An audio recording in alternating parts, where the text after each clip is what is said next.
Toño Sandoval se encuentra en este espacio del comentario de Cable Noticias. ¿Qué ¿Cómo tal? estás, Bien, Toño? Chava, muchas Qué gracias. bueno, me da Aquí, gusto.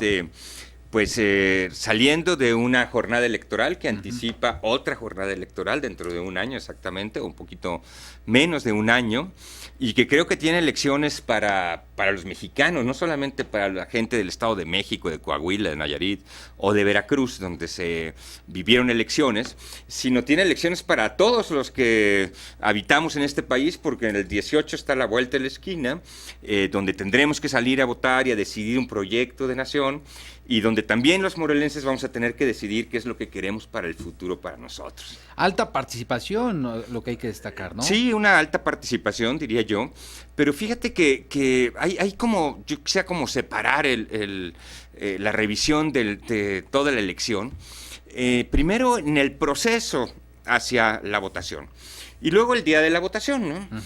En el proceso hacia la votación pareciera que, como lo han dicho muchos y como se ha documentado por las redes sociales y por otros medios, es un estercolero, o sea, es decir, está lleno verdaderamente de lodo, pues, ¿no? Ok, Y ok. tendríamos que preguntarnos nosotros si ese es el estilo de democracia que queremos para este país, ¿no? Ujú. El estilo de democracia en donde al final, verdaderamente en la contienda electoral, los partidos acaban partiendo a la sociedad. Y después el gran desafío es cómo reconciliamos esa sociedad que ya fue partida. Voy a poner el caso del Estado de México. Si se confirma que seguramente se irán a tribunales el triunfo de Del Mazo en el Estado de México, ¿no? Del Mazo gana con un 30% de los que salieron a votar, no de los mexiquenses en general. Entonces dice uno, a ver, y todos aquellos otros resentidos, el 17% de Cepeda, el cerca de 30% de Delfina. Delfina, el 11% de Josefina, o sea, todos esos, ¿verdad? Va a gobernar para una cantidad muy pequeñita, teniendo en contra a muchos otros votantes, cerca del 60-70% de Ujú. los votantes teniéndolos en contra. Y entonces la gran pregunta es, no estamos dividiendo a nuestras sociedades, o sea, ¿cómo hemos venido articulando nuestra democracia de tal manera que al final las sociedades quedan divididas? Es la Ujú. primera. Sí. Otra reflexión que yo me hacía tiene que ver con qué cara está haciendo nuestra democracia en este país, ¿no? Lo que hemos visto y se ha comentado hasta el cansancio es las carretadas de dinero, pues, que cuestan las elecciones en este nuestro México. Es más, revisaba yo un dato por ahí y veía que las elecciones en estos estados incluso podrían superar lo que pudo haber significado el gasto de la elección en Francia, por ejemplo, que es un país, ¿no? Ujú. Y esto es lo que está documentado, pero todo lo que no está documentado, los grandes dineros que llegan a las campañas por otras vías que no son las vías que se pueden contabilizar. Y eso me preocupa muchísimo, ¿no? Porque al final del camino es cuánto tengo, cuánto vale, o sea, cuánto es lo que puedo comprar, y pasa por encima de la dignidad de las personas, que somos quienes tenemos que decidir cuál es el rumbo de este país en base a un proyecto.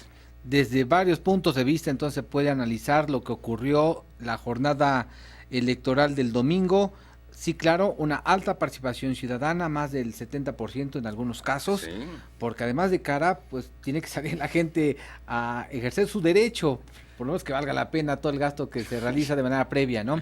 Sí, el dinero que fluye a cañonazos y que no se puede registrar.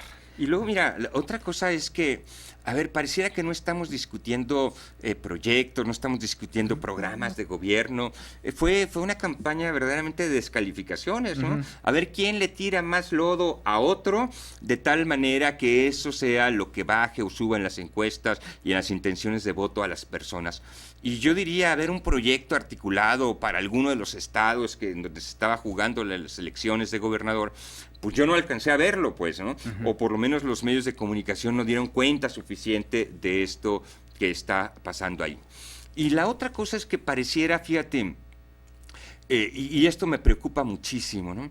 Que los niveles de violencia se van incrementando. Ujú. Yo escuchaba testimonios de gente en el Estado de México particularmente, donde a líderes de partidos de oposición les ponían cabezas de cerdo en las entradas de sus casas. Sí.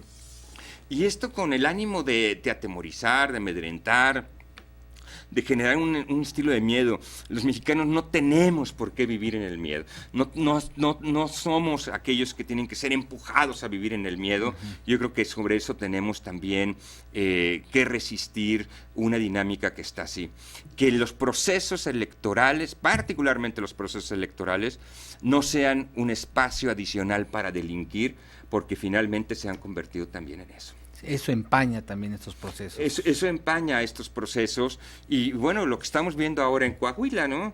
En Coahuila, sorprendentemente, el PREP se para como en el 70% de la contabilización y tenemos 3 días o casi 2 días pues después de la elección y no sabemos quién es el ganador, ¿no?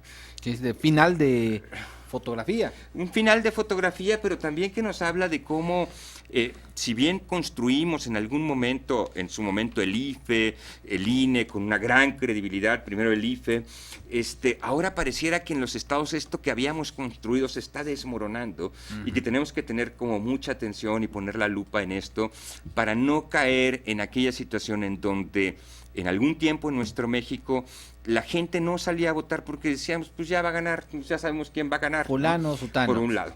O por otro lado, pues, se van a robar la elección. ¿no? Tenemos que recuperar la confianza en estas que son las instituciones que vamos creando, de tal manera que en la institucionalidad podamos avanzar hacia adelante, porque sin instituciones no podemos caminar hacia adelante. Me preocupa, sí, este dato también que das a conocer cuando los resultados son tan parejos, porque se polariza la sociedad. Se polariza la sociedad y yo creo que ya tenemos muchas razones por las cuales México se encuentra dividido, separado, lastimado, convulsionado, como para seguirle alimentando, echándole gasolina a esto que ya nos duele. Y miren, comentario final para quienes nos escuchan, habrá que pensar qué es lo que queremos para Morelos. Y yo diría algunas claves, ¿verdad? A ver, quienes gasten más en una elección, efectivamente ellos seguramente se van a corromper.